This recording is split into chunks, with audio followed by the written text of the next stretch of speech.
श्रीमद् भागवत कथा के माध्यम से 6 दिन से हम लगातार अपने जीवन के अच्छे पलों के लिए कथा सुन रहे हैं और अधिक से अधिक वही सुनाया गया है जिससे हमारे जीवन का एक एक पल पवित्र, निर्मल और सुख आनंद से भरा हो। जीवन में मानव के रूप में आकर सबसे गलती होती है और उन गलतियों का प्रायश्चित सुधार से होता है। वही प्रवचन का माध्यम है, वही प्रवचन का उद्देश्य है। कथा का उद्देश्य यही है। एक कथा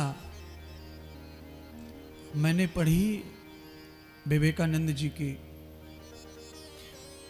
उस कथा में, कहानी में, उनकी हिस्ट्री में लिखा कि एक बार विवेकानंद जी जयपुर आए हुए थे। जयपुर के राजा के यहाँ राजा ने जयपुर से विदा किया विवेकानंद जी को। तब राजा ने एक वैश्या को भी बुलाया। विवेकानंद जी से मिलने की उसकी बहुत इच्छा थी। तो राजा के लिए तो सब प्रजा ही होती है, चाहे जो जैसा कर्म कर रहा हो अपने जीवन यापन के लिए।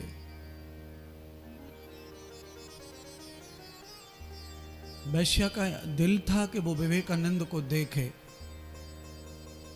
विवेकानंद जी ने देखा कि वैश्या आई है विदा करने, तो विवेकानंद जी ने जो है मिलने से मना कर दिया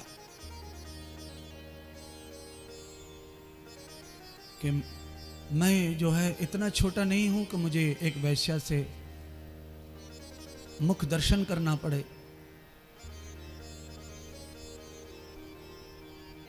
राजा का तो प्रभाव होता है। राजा ने जबरदस्ती मानो वैश्या को मिलवा दिया, साधु की इच्छा नहीं तो भी।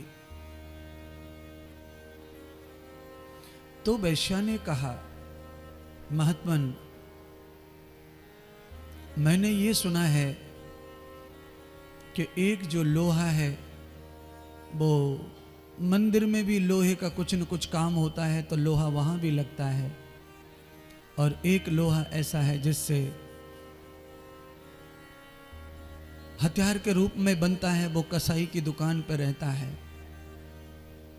पर कसाई की दुकान पर जो रोज काटता है, खराब काम करता है, नीच प्रवृत्ति का लोहा है। और एक ऊंच प्रवृत्ति का लोहा है जो मंदिर में लगा हुआ है। दोनों का भाग्य शायद अलग अलग है, पर दोनों लोहे को जब पारस मणि से छुबाते हैं तो पारस मणि बिना भेदभाव के दोनों लोहे को सोना बना देती है। तो आप तो पारस मणि जैसे महान संत हैं, तो मेरे जैसे नीच को और ऊंच को क्या, आप तो सबको ही सोना बनाते हैं, तो मैं भी सोना बनने ही आई हूं। तब विवेकानंद जी को ज्ञान हुआ अपनी भूल का। कहने का अर्थ है कि कोई भी बड़े से बड़ा महापुरुष व्यक्ति भी कोई भूल कर सकता है, और उसे ज्ञान के रूप में मानो वैश्या ने जिस तरह का अनुमोदन करवाया, तत्काल ज्ञान हो गया। समझ गए गंगा को तो सबको ही तारना है, पेड़ को तो सबको ही वायु देनी है, फल देना है, पुष्प देना है, लकड़ी देनी है। सूरज को सबको गर्मी देनी है, प्रकाश देना है। चंद्रमा को सबको चांदनी, औषधि, सोम प्रदान करना है। वह किसी गुण अवगुण को नहीं देखते, वो सबके लिए प्रसाद करते हैं। तो एक अच्छा कोई साधु या साधु जैसा कोई भी मानस सृष्टि में है, तो उसके लिए तो एक ही भाव है कि जो सामने आ जाए उसका ही कल्याण होना चाहिए। तो तेरा कल्याण नहीं होगा, तेरा कल्याण होगा। क्यों? हॉस्पिटल में तो भाई कोई एक आध अच्छा जाता है, बाकी तो सब बीमार ही जाते हैं। बीमार से मिलने के लिए कोई जाता है मेहमान, थोड़ा बहुत वो बीमार तो होता ही है। पर हाँ, जो हॉस्पिटल में एडमिट है उससे ज़्यादा स्वस्थ वो है जो उसे देखने, उसकी सेवा करने या उसको भोजन देने आता जाता है। तो कोई एकाध व्यक्ति है जो स्वस्थ जाता है हॉस्पिटल, एकाध व्यक्ति है जो कथा में स्वस्थ जाता है, मंदिर में स्वस्थ जाता है, गंगा पर स्वस्थ जाता है, साधु के पास में स्वस्थ जाता है। नहीं तो सब कुछ अस्वस्थ होते हैं। कोई शरीर से अस्वस्थ है, कोई घर के व्यवहार से अस्वस्थ है, कोई सामाजिक तकलीफ़ों से अस्वस्थ है, कोई मानसिक तकलीफ से अस्वस्थ है।